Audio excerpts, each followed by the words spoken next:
Me casé con mi amor de la infancia a los 71 años después de que nuestros dos cónyuges murieran. Luego, en la recepción, una joven se me acercó y me dijo, él no es quien tú crees que es. Los formularios de seguro ya estaban sobre la mesa, prellenados. Mi nombre mecanografiado en letras negras limpias en la parte superior. Una calcomanía de flecha amarilla apuntando directamente a la línea de la firma con la alegría particular de los artículos de oficina que no tienen idea de en qué están participando. Walter colocó mi plato de ensalada de pollo y me sonrió desde el otro lado de la mesa. Pensé que nos quitaríamos eso de encima esta noche. Antes de que se nos olvide. Claro, dije. Mi voz salió firme. No sé cómo. Había pasado 20 minutos sentada en mi propia entrada antes de poder obligarme a entrar, con las manos en el volante, mirando la puerta del garaje, repasando todo lo que Patricia había dicho en esa sala de conferencias trasera. Su voz tranquila y fáctica. Las fotografías. Los documentos, los certificados de defunción, la foto de una mujer con cabello plateado y una sonrisa cálida que se parecía inquietantemente a mí, que llevaba muerta 4 años. Y ahora aquí estaba yo, almorzando con un hombre con el que me había casado hacía 26 horas, un hombre por el que había llorado lágrimas genuinamente felices, teniendo una conversación normal de almuerzo sobre el boletín de la asociación de vecinos, y si necesitábamos más alpiste para el comedero de aves. Walter se estiró y me apretó la mano. Estoy tan feliz de que estés en casa. Yo también. Dije, tomé mi tenedor, no tomé el bolígrafo. Permítanme regresar, porque si empiezo esta historia con el día de ayer, pensarán que soy una vieja tonta que debería haber actuado mejor. Tal vez tengan razón, pero necesito que entiendan lo que se siente tener 71 años y creer verdaderamente, con todo tu cansado corazón, que el universo finalmente ha decidido ser amable contigo. Necesito que entiendan lo que cuesta creer eso, y lo que cuesta que te lo quiten, y por qué sigo aquí de pie para contárselo. Mi nombre es Eleanor Marsh. Fui bibliotecaria de escuela secundaria durante 34 años en una ciudad de tamaño mediano en el Medio Oeste. Prestaba libros, organizaba los estantes, dirigía el programa de lectura de verano, asistía a cada reunión de profesores, entrenaba al equipo de preguntas académicas para un campeonato regional en 2008 y veía a varios cientos de adolescentes convertirse en adultos sin que nadie me agradeciera por los libros que los ayudaron a lograrlo, lo cual es exactamente como debe ser. Era buena en mi trabajo, era minuciosa y organizada y recordaba los detalles, lo cual resulta ser la habilidad esencial tanto para la profesión de bibliotecaria como para la supervivencia. Me jubilé a los 64 años. Mi esposo Robert murió de un ataque al corazón un martes por la mañana en octubre. 6 meses después, estaba a la mitad de preparar huevos. Había estado preparándome huevos cada martes y domingo durante 41 años y luego, una mañana, simplemente se había ido, entre la estufa y la mesa, y yo me quedé allí parada sosteniendo un vaso de jugo de naranja y el mundo terminó silenciosamente. El duelo, cuando es del tipo real, no te mata, solo te hace más pequeña. Ocupas menos espacio, dejas de tener opiniones sobre las cosas, olvidas por un tiempo a qué suena tu propia risa. Mi hija Cassie se preocupaba. Mi hijo Marcus conducía 2 horas cada 2 fines de semana para llevarme a almorzar y hablar con cuidado alrededor del tema de cómo me encontraba. Les sonreía a ambos y les aseguraba que estaba bien, y luego regresaba a casa y me sentaba en mi sillón de lectura con un libro que no estaba leyendo. 7 años de eso. Luego, una noche de octubre, un mensaje de Facebook de un nombre en el que no había pensado en 50 años. Eleanor, soy Walter Haynes. No estoy seguro de si me recuerdas. Escuela secundaria Riverside. Clase del 71. Te vi en la exposición de jardines de Milford hace unos años, pero estabas con tu esposo y no quise incomodar. Me enteré de lo de Robert. Lo siento mucho. Perdí a mi esposa, Diane, la primavera pasada. He estado pensando en viejos amigos últimamente. Espero que esto no sea extraño. ¿Cómo estás? Walter Haynes. Lo recordé de inmediato. Un chico alto de modales fáciles y una risa sin prisas. Me había acompañado a casa todos los días durante la mayor parte del segundo año de secundaria, caminando 3 calles y un atajo diagonal a través del parque, hasta que su familia se mudó al otro lado del condado, y nunca lo volví a ver. Había tenido un enamoramiento por él que mantuve cuidadosamente guardado entre las páginas de mi diario, y que nunca le había mencionado a nadie. Cuando tienes 16 años, ciertos sentimientos son completamente tuyos, y los proteges en consecuencia. Su foto de perfil mostraba a un hombre con ojos amables y el cabello gris justo en las sienes como para verse distinguido en lugar de viejo. Se veía bien, más importante aún, se veía como alguien que todavía se reía fácilmente, que es lo que yo más extrañaba de Robert y no podía encontrar en mí misma. Le respondí. Hablamos por teléfono durante 3 meses antes de conocernos en persona. Llamadas de horas, de esas en las que pierdes la noción del tiempo. Me habló de Diane. Su nombre había sido Diane Holt, no Haynes. Ella había conservado su apellido apellido. Ella había luchado contra la fibrosis pulmonar durante 2 años antes de que se la llevara, y él había pasado el último año con la impotencia particular de alguien que ama a una persona a la que no puede curar. Hizo preguntas sobre Robert, no solo cómo murió, sino quién era, qué lo hacía reír, qué tipo de padre había sido. Nadie me había hecho esas preguntas en años. La mayoría de las personas, después del primer año, dejan de preguntar por los muertos. Piensan que es amabilidad. No lo es. En nuestra tercera llamada me reí genuinamente por primera vez desde el funeral, y cuando colgué me senté en la cocina oscura y lloré, lo cual me sorprendió, porque pensaba que ya había pasado la etapa de llorar. Nos reunimos para tomar un café en febrero. Entré a la cafetería y él se levantó cuando me vio y lució aliviado, lo cual interpreté como que había estado nervioso, algo que me pareció completamente encantador. Nos sentamos durante 3 horas y media. La mesera rellenó nuestro café 4 veces sin que se lo pidiéramos. Para la primavera, cenábamos 2 veces por semana. Para principios del verano, ya había conocido a Marcus y Cassie. Marcus había sido educadamente cauteloso. Cassie, que se parece más a mí, había observado a Walter de cerca toda la noche, y luego me envió un mensaje de texto más tarde. Es bueno, mamá. Te mira como si fueras lo mejor que hay en la habitación. Para el otoño, la propuesta. En un estacionamiento afuera de un mercado de productores, lo cual no era romántico, excepto porque era completamente fiel a nosotros, práctico y cálido y un poco accidental. Él sosteniendo un ramo de girasoles que le había comprado al puesto de un niño de 12 años porque sabía que me encantaban, diciendo mi nombre con esta expresión particular que solo puedo describir como esperanza. Dije que sí antes de que él terminara la pregunta. Quiero que retengan todo eso. Quiero que entiendan que no fui impulsiva. No estaba sola, desesperada, ni actuando de forma imprudente. Fui deliberada y vigilante. Y aún así caminé directamente hacia ello. Quiero que entiendan eso porque lo que me pasó a mí le puede pasar a cualquiera que decida confiar de nuevo después de una pérdida. Y la respuesta no es dejar de confiar. La respuesta es otra cosa. Y ya llegaré a ella. La boda fue pequeña. 40 personas. El invernadero del jardín botánico. Vestido crema. Rosas blancas. Walter había reservado el lugar con 3 meses de anticipación porque sabía que me encantaba el techo de cristal y la forma en que entraba la luz. Recordaba eso de una conversación que habíamos tenido en abril, algo que mencioné de pasada sobre querer ver la exposición de orquídeas. Él era así, guardaba detalles y te los traía de vuelta en el momento adecuado. Se sentía como ser conocida. La ceremonia fue genuina. Walter lloró durante sus votos. Yo lloré durante los míos. Mi yerno tocó la guitarra. Marcus hizo un brindis que hizo que mi vieja amiga Dottie se riera tan fuerte que tiró su champaña, y alguien la atrapó, y toda la habitación vitoreó. Y pensé, así es como se ve la parte buena de la vida. Esto todavía está disponible para mí. A los 47 minutos de la recepción, una mujer joven me agarró la muñeca. Tenía alrededor de 30 años. Cabello oscuro recogido hacia atrás. Su vestido era un poco inadecuado para la ocasión. No lo suficientemente formal, como si hubiera venido directamente del trabajo y no hubiera tenido tiempo de cambiarse. Tenía el aspecto de alguien que había pasado mucho tiempo preparándose para algo y ahora estaba comprometida a llevarlo a cabo antes de que le fallara el valor. Se veía aterrorizada. Necesitas saber la verdad sobre tu esposo, dijo. La habitación detrás de ella estaba llena de música, risas y champaña. Walter estaba al otro lado de la habitación contándole alguna historia a Marcus, gesticulando con su copa de champaña. Marcus sonriendo. Se veía completamente inocente. Siempre se veía completamente inocente. Eso, llegaría a comprender, no era un accidente. ¿Quién eres?, pregunté. Ella presionó un trozo de papel doblado en mi palma. Ve a esta dirección mañana. Al mediodía, pregunta por Patricia. Luego caminó de regreso a través de la multitud y salió por la puerta y nunca la volví a ver. Me quedé allí con mi vestido crema, con la nota de una desconocida sudando en mi mano, y sonreí, y bailé, y corté el pastel, y abracé a mis hijos, y conversé con 40 personas que me amaban, y ninguno de ellos pudo notar que algo había cambiado. Esa noche, en el momento en que la respiración de Walter se volvió lenta y profunda, desdoblé la nota. Una dirección, un nombre, Patricia. Le dije a Walter que iba a la biblioteca a la mañana siguiente. Él no lo cuestionó. Por supuesto que no. Todavía estábamos en el territorio cálido y somnoliento de los primeros días de matrimonio y la biblioteca era completamente propia de mí. Y me vio marcharme con una taza de café en la mano y una expresión de complicado descontento doméstico. Conduje hasta la dirección de la nota. Era una pequeña oficina de abogados en el borde del centro de la ciudad. Una de esas casas victorianas convertidas con una discreta placa de bronce. Morrow and Associates.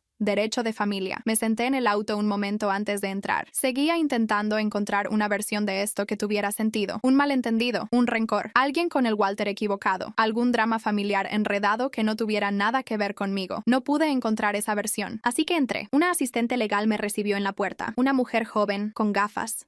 silenciosa, y me llevó directamente a una sala de conferencias trasera sin preguntar mi nombre, como si me hubiera estado esperando, como si alguna versión de esto ya hubiera sucedido antes, tuviera un protocolo. La mujer que ya estaba sentada a la mesa tenía aproximadamente mi edad, cabello gris plateado, bien vestida, pero de manera práctica, con las manos cruzadas sobre la mesa. Tenía la quietud particular de alguien que ha estado enojada durante mucho tiempo y lo ha convertido en algo funcional. «Te casaste con Walter», dijo, no como una pregunta. «Ayer». Ella asintió una vez. Luego deslizó una carpeta manila a través de la mesa. «Mi nombre es Patricia Del Rey. Mi hermana fue Marion Cole. Ella fue la tercera esposa de Walter Haynes». Abrí la carpeta. Fotografías, documentos judiciales, certificados de defunción, más de uno, documentos de pólizas de seguro con cifras de pago circuladas, el resumen de un investigador privado, 12 páginas, fechado 4 años antes, certificados de matrimonio, una orden de restricción. «Walter se ha casado 4 veces», dijo Patricia. «No 2, no una vez antes de ti, como asumo que te dijo». Hizo una pausa. 4. Escuché que hacía un sonido, no del todo una palabra. «Su primera esposa fue Sandra. Se divorciaron en 2003. Ella está viva. Está en Arizona. Tiene una orden de restricción contra él que presentó en 2004 y renovó en 2009. Señaló el documento en la carpeta. Su segunda esposa fue Ruth. Murió en 2014 a los 63 años. La causa de la muerte se registró como paro cardíaco, sin antecedentes de enfermedad cardíaca. Estaba muy tranquila. Su tercera esposa fue Marion, mi hermana. Deslizó una fotografía a través de la mesa. La mujer de la foto tenía el cabello plateado, una sonrisa abierta y cálida. Se estaba riendo de alguien fuera de cámara, riéndose genuinamente, con la cabeza inclinada hacia atrás, de la forma en que te ríes cuando estás completamente a gusto. Cuando te sientes segura, se parecía a mí, no exactamente, pero de una manera inquietantemente cercana. El cabello, la complexión, la expresión, se parecía a mí hace 5 años, cuando todavía era un fantasma. Se parecía a alguien que recientemente había dejado de ser un fantasma. «Marion estaba sana cuando se casaron», dijo Patricia. «Caminaba 3 millas cada mañana, hacía jardinería, leía 3 libros a la semana, se revisaba la presión arterial con regularidad y siempre era excelente. Su voz se mantuvo nivelada. 18 meses después de la boda, estaba muerta. La causa oficial fue un evento cardíaco, sin antecedentes, sin señales de advertencia. Nada en sus análisis de sangre que despertara alarmas en ese momento. Dejé la fotografía sobre la mesa porque necesitaba ambas manos para sostener la carpeta. Fue investigado 2 veces», dijo Patricia, «después de Ruth y después de Marion. Ambas veces, las investigaciones se cerraron sin cargos. El detective que trabajó en el caso de Marion, su nombre es Raymond Voss, 22 años en homicidios, 2 menciones del departamento, me dijo extraoficialmente que creía que Walter era el responsable. Me miró fijamente. También me dijo que no podía probarlo. Me dirigí a los documentos del seguro. Marion Cole Haynes. Beneficiario, Walter C. Haynes. Pago por fallecimiento, $340,000. Se lo gastó en 14 meses», dijo Patricia en voz baja. Luego comenzó a buscar a alguien nuevo. Pensé en esa mañana. Walter en la cocina, relajado y sin prisas, deslizando mi café hacia mí con esa expresión de calidez sin complicaciones, en la que era tan bueno. «Probablemente deberíamos actualizar nuestras pólizas de seguro ahora que estamos casados. Ya saqué los formularios, solo para tenerlos listos. Había pensado, por supuesto, no somos jóvenes. Es responsable dejar estas cosas resueltas».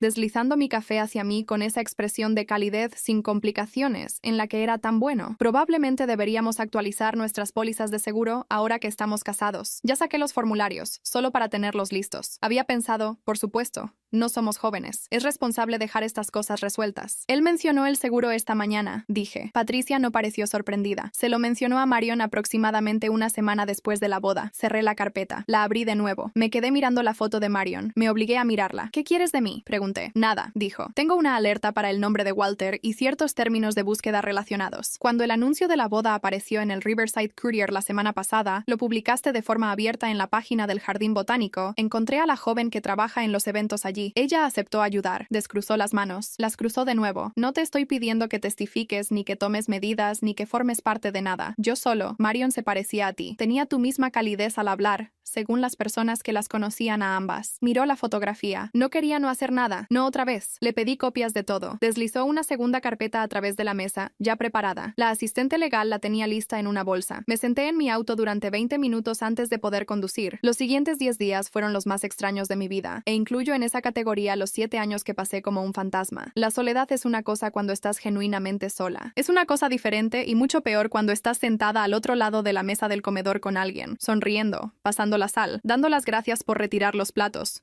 mientras tu mente está en otro lugar completamente diferente, en una sala de conferencias trasera, mirando la fotografía de una mujer muerta con tu sonrisa. No firmé los formularios del seguro. Le dije a Walter que quería que nuestro asesor financiero revisara todo primero. Siempre había sido cuidadosa con el papeleo. Él lo sabía. Era parte de la precisión de bibliotecaria que afirmaba encontrar encantadora. Y él lo aceptó con un asentimiento y una pequeña sonrisa. La sonrisa era indulgente, paciente. Ahora entendía que no era ninguna de las dos cosas. A la tercera mañana, le dije que iba a visitar a Dottie y en su lugar conduje a la oficina de Marcus. Le conté todo a mi hijo en una sola sesión, con la carpeta abierta sobre la mesa de conferencias entre nosotros. Marcus no habló durante un largo momento después de que terminé. Mamá, lo sé, ¿estás en algún lugar seguro en este momento? Esa pregunta, la forma de esa pregunta.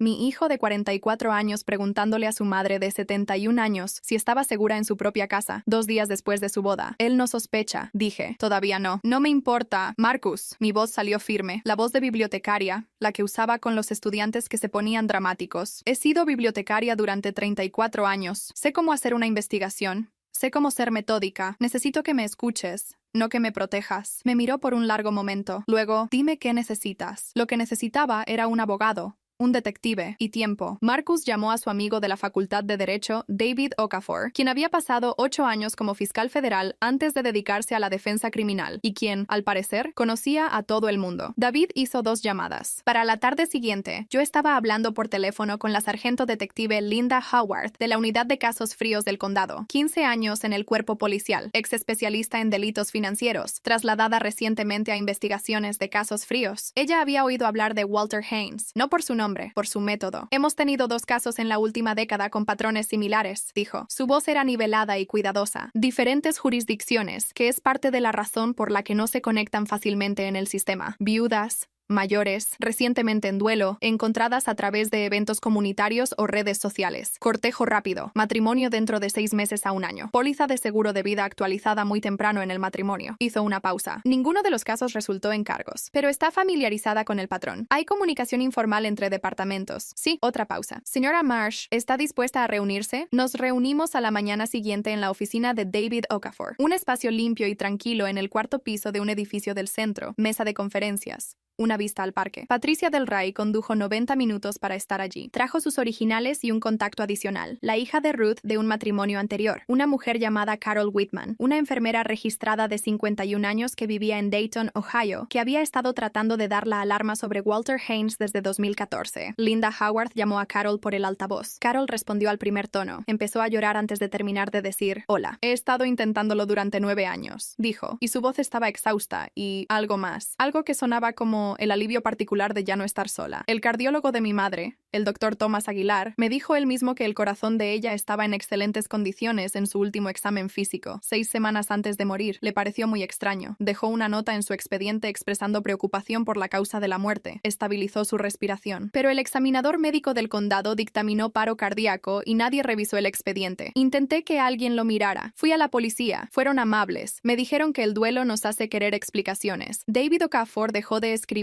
a mitad de la palabra y miró a Linda Howard. Linda estaba muy quieta. Señora Whitman, dijo Linda, me gustaría obtener su información de contacto y una declaración formal, si está dispuesta. He estado dispuesta durante 9 años, dijo Carol. He estado esperando que alguien me llame. Lo que siguió fueron los 11 días más metódicos, más aterradores y, en cierto modo, más esclarecedores de mi vida. Regresé a casa, preparé la cena, le pregunté a Walter sobre su día. Vi un documental de naturaleza con él y me quedé dormida en su hombro. Realmente dormida, porque al parecer mi cuerpo había decidido que para funcionar requería descanso, y lo estaba tomando donde podía encontrarlo. Hice las compras. Jugué al bridge el martes con Dottie y no dije una palabra. Y al margen de todo eso, mientras Walter estaba en la ferretería o al otro lado de la casa o dormido, yo hablaba con Linda Howard, con David Okafor, con Patricia, quien se había convertido, de una manera que no esperaba, en una presencia genuina en mi vida, firme, práctica y completamente desprovista de sentimentalismo, que era exactamente lo que necesitaba. Linda citó los registros telefónicos de Walter sobre la base de las investigaciones anteriores y las nuevas declaraciones de Carol y Patricia. Los registros llegaron en 4 días. Walter había estado en contacto regular con un hombre llamado Gregory Fitch. Gregory Fitch tenía 2 condenas anteriores por fraude de seguros en diferentes estados, Maryland e Indiana. El contacto entre Walter y Fitch se extendía, según los registros telefónicos, hasta 2011, lo cual abarcaba el periodo de la muerte de Ruth, la muerte de Marion y ahora, presumiblemente, lo que se estuviera planeando para mí. El lenguaje en varias llamadas documentadas documentadas, una vez que los registros fueron revisados por Linda y su supervisor, era lo suficientemente específico como para que Janet Reyes, una veterana con 12 años en la oficina del fiscal de distrito, anteriormente fiscal principal en un caso de fraude financiero de alto perfil que involucraba a víctimas de la tercera edad, alguien a quien Linda describió como la persona más meticulosa que he visto trabajar jamás, le dijera a David que creía que podía construir un caso, no un caso seguro, uno construible, y era necesario construirlo con cuidado, porque Walter tenía práctica, ya había hecho esto antes, sabía cómo verse inocente. Eventualmente va a notar que no estás firmando, me dijo Linda durante uno de nuestros controles vespertinos. Tenemos que movernos antes de eso. ¿Cuánto tiempo? Días, tal vez una semana. Entonces dígame qué necesita de mí. Ayude. No voy a describir los detalles específicos, en parte por razones legales que aún están en juego, y en parte porque creo que los mecanismos los distraerían de lo que realmente importaba, que fue la decisión de hacerlo. Ser útil en lugar de protegida. Dejar de ser alguien a quien le pasaban las cosas. Walter cometió su propio error antes de que siquiera necesitáramos lo que yo había reunido. Día 11, un martes por la tarde. Walter salió al porche trasero para hacer una llamada telefónica. Yo estaba en el estudio contiguo con la ventana abierta a 2 pulgadas. Le oí decir, le está dando largas a la revisión de la póliza. Necesito que esto se mueva más rápido. ¿Cuánto tiempo podemos? Luego bajó la voz y perdí el resto. Le envié un mensaje de texto a David Okafor desde mi teléfono en mi regazo, sin moverme de la silla. El arresto fue un jueves por la mañana. Yo había estado en casa de Marcus la noche anterior. Él había insistido, y esta vez acepté sin discutir, porque los 4 días anteriores habían producido cosas con las que no quería sentarme a solas. Me senté en su cocina a las 6 a.m., con una taza de té, mirando el comedero de aves en su patio trasero, sin pensar en nada en particular. El mensaje de texto de Patricia llegó a las 10:17. Lo tienen. Marcus estaba a mi lado antes de que terminara de leerlo. Me puso la mano en el shoulder. No lloré, lo cual me sorprendió. Pensé que lo haría, pero el sentimiento no era exactamente dolor o alivio. Era algo más silencioso, como una habitación donde algo ha estado haciendo ruido durante mucho tiempo y de repente se queda en silencio. Los cargos fueron extensos. Conspiración para cometer fraude, múltiples cargos, fraude electrónico, abuso financiero de ancianos y, después de que el expediente del Dr. Aguilar sobre Ruth fuera citado formalmente y una patóloga forense llamada Dra. Susan Brewer revisara ambos casos e identificara anomalías en los informes toxicológicos que nunca habían sido examinados adecuadamente, cargos de homicidio agravado relacionados con Marion,